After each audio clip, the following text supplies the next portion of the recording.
By the early 19th century, oak forests in England were disappearing. This created a problem of timber supply for the Royal Navy.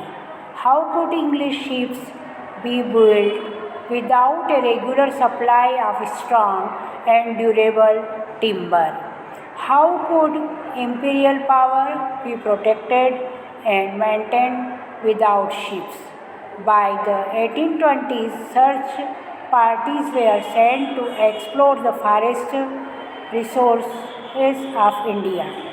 Within a decade, trees were being felled on a massive scale and vast quantities of timber were being exported from India. 19वीं सदी की शुरुआत England में okay के वृक्ष के जंगल यानी बलूत के पेड़ों के जंगल लुप्त होने लग गए थे, यानी गायब होने लग गए थे।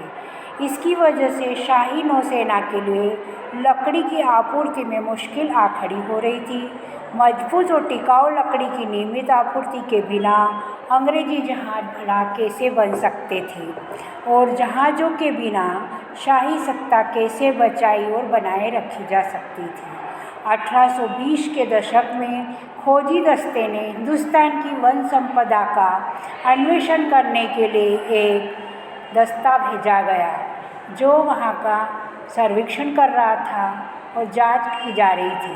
एक दशक के भीतर बड़े पैमाने पर पेड़ काटे जाने लगे और भारी मात्रा में लकड़ी का हिंदुस्तान से निर्यात होने लगा। The spread of railways from the 1850s created a new demand.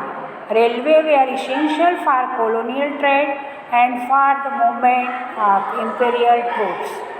To run locomotives, wood was needed as fuel, and to lay railway lines, sleepers were essential to hold the tracks together. Each mile of railway track required between 1760 and 2000 sleepers. 1850 के दशक में railway लाइनों के प्रसार ने लकड़ी के लिए एक नई तरह की मांग पैदा कर दी थी। शाही सेना के आवागमन और अंग्रेज़ों के व्यापार के लिए रेल लाइनें अनिवार्य थी।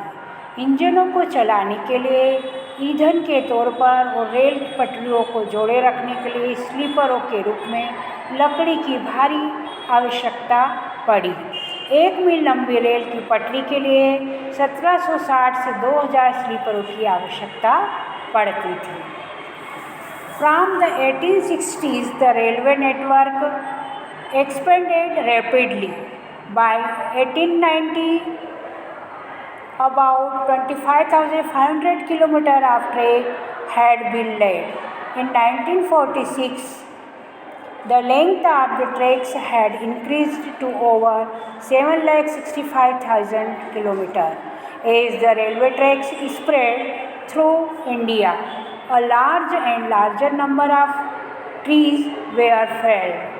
As early as the 1850s, in the Madras Residency alone, 35,000 trees were being cut annually for sleepers. Bharat में रेल लाइनों का जाल 1860 के दशक में तेज़ी से फैला। 1890 तक लगभग 25,500 किलोमीटर लंबी लाइनें बिछाई जा चुकी थी। 1946 में इनकी लंबाई 60,65,000 किलोमीटर तक बढ़ चुकी थी। रेल लाइनों के बढ़ते विस्तार के साथ साथ बड़ी तादाद में पेड़ काटे गए। अकेले मद्रास रेसिडेंसी में 1850 के दशक में प्रतिवर्ष करीब 35,000 पेड़ स्लीपरों के लिए काटे गए थे। सरकार ने आवश्यक मात्रा की आपूर्ति के लिए निजी ठेके दिए।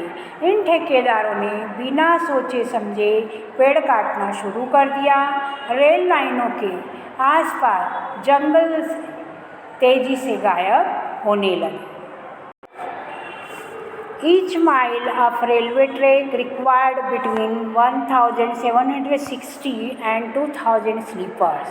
If one average size trees yields 3 to 5 sleepers for a 3 meter wide broad gauge track. Calculate approximately how many trees would have to be cut to lay 1 mile of track.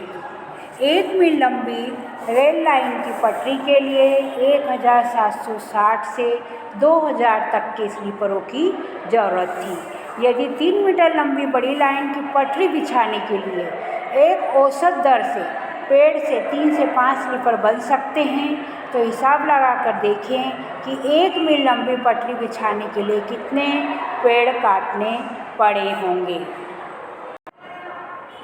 Plantation यानी बागान।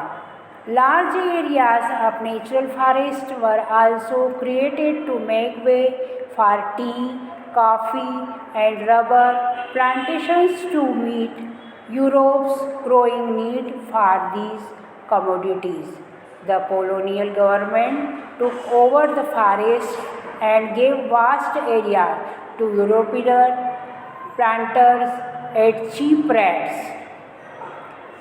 बागान Europe में चाय, coffee और रबड़ की बढ़ती मांग को पूरा करने के लिए इन वस्तुओं के बगीचे बनाए गए और इनके लिए भी प्राकृतिक वनों का एक भारी भाग साफ कर दिया गया। औपनिवेशिक सरकार यानी ब्रिटिश शासन के समय सरकार ने जंगलों को अपने कब्जे में लेकर उनके बड़े बड़े हिस्सों को बहुत सस्ती दरों पर यूरोपीय बागान मालिकों को सौंप दिया। इन इलाकों की बाड़ाबंदी करके जंगलों को साफ कर दिया गया और चाय कॉफ़ी की वहाँ पर काफ़ी मात्रा में विस्तार से खेती की जाने लगी।